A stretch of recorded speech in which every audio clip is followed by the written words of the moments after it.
News studio से RJ स्वयं प्रभा आपका स्वागत करती हूँ। आप सुन रहे हैं रेडियो हिंदुस्तान। आज आपको सुनाने जा रही हूँ एक जिंदा कहानी, दिल को छू लेने वाली सच्ची कहानी।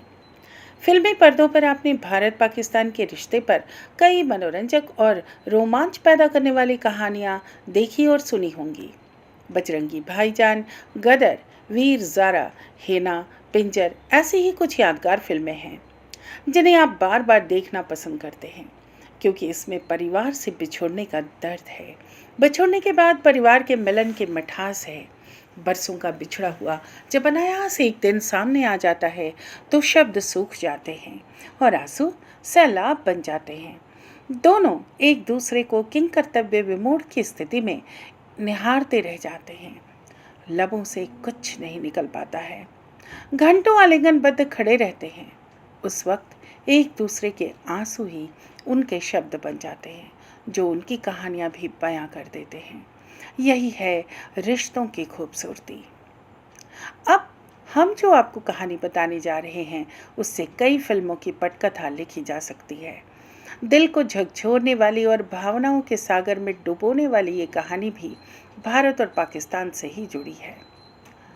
1947 में जब देश का बंटवारा हुआ था, उस समय के कई किस्से आपने सुने होंगे। उस पर बनी कई फिल्में भी आपने देखी होंगी, कई किताबें भी पढ़ी होंगी।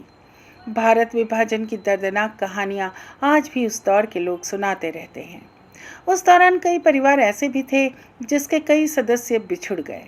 कोई पाकिस्तान चला गया तो कोई भारत में ही अपने परिवार से बिछुड़ कर रह गया। ऐसा ही एक मामला मुमताज बीवी का है, जो विभाजन के बाद पाकिस्तान चली गई और एक सिख परिवार में जन्म लेने के बाद भी मुस्लिम हो गई। अब उन्होंने 75 साल बाद अपने सिख भाइयों से मुलाकात की है। अपने तीनों भाइयों से मिलने के बाद ना तो भाइयों के आंसू थम रहे हैं और ना ही मुमताज के। भाई बहन की ये मुलाकात करतारपुर कॉरिडोर पर हुई। 1947 में जब देश का बंटवारा हुआ था, उस वक्त हिंसा के दौरान कई परिवारों की जिंदगी तहस नहस हो गई थी। हर ओर कत्लेआम मचा था। उसी हिंसा में मुमताज की मां की मौत हो गई थी। उस वक्त मुमताज बीवी महज 2 या 3 साल की दूधमुही बच्ची थी। उस अबोध बच्ची को तो पता भी नहीं था कि उसकी माँ इस दुनिया से जा चुकी है और वो माँ के शव के ऊपर ही लेटकर रो रही थी। इसी दौरान मोहम्मद इकबाल और उनकी पत्नी अल्लाह रखी ने मुमताज को गोद में उठा लिया। बंटवारे के बाद इकबाल मुमताज को शेखुपुरा जिले में स्थित अपने घर ले आए। अपनी बच्ची की तरह ही उसका पालन पोषण किया और उसे इस बात की कभी भनक तक नहीं लगने दी कि वो एक सिख है और उनकी सगी औलाद नहीं है।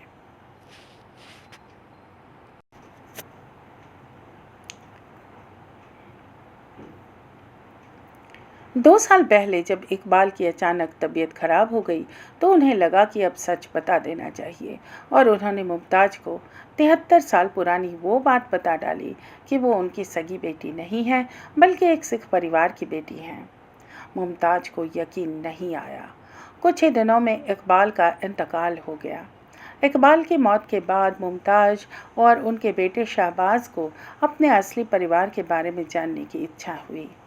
दोनों माँ बेटों ने अपने भारतीय परिवार की तलाश के लिए सोशल मीडिया का सहारा लिया।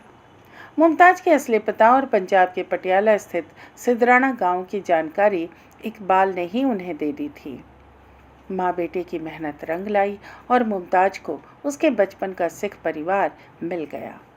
दोनों परिवार सोशल मीडिया के जरिए जुड़ गए। उसके बाद दोनों परिवारों ने एक दूसरे से मिलने की ठानी और करतारपुर कॉरिडोर में मिलने की योजना बनाई गई।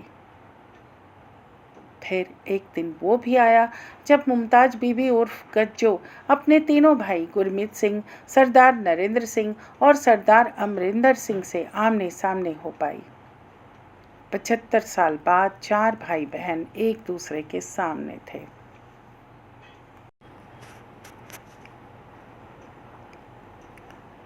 किसी के आंसू रुकने का नाम नहीं ले रहे थे। 75 रक्षाबंधन इन भाई बहनों ने खो दिया था। किसी को यकीन नहीं हो पा रहा था कि ऐसा भी हो सकता है। दोनों तरफ का पूरा परिवार भी मौजूद था, जो चारों को निहार रहा था और उनके भी आंसू निकले जा रहे थे। पूरा माहौल भावुक हो चुका था।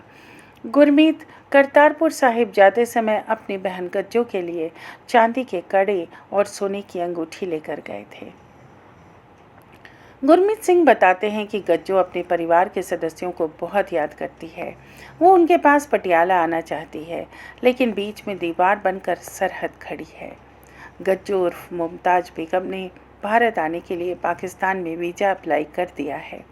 उम्मीद है कि 1 महीने में प्रोसेस पूरा हो जाने के बाद उनकी बहन बंटवारे के 75 साल बाद अपने घर में अपनों के बीच आकर बैठ सकेगी, जो एक सुखद पल होगा। आज के लिए इतना ही, फिर मिलते हैं एक नई कहानी के साथ।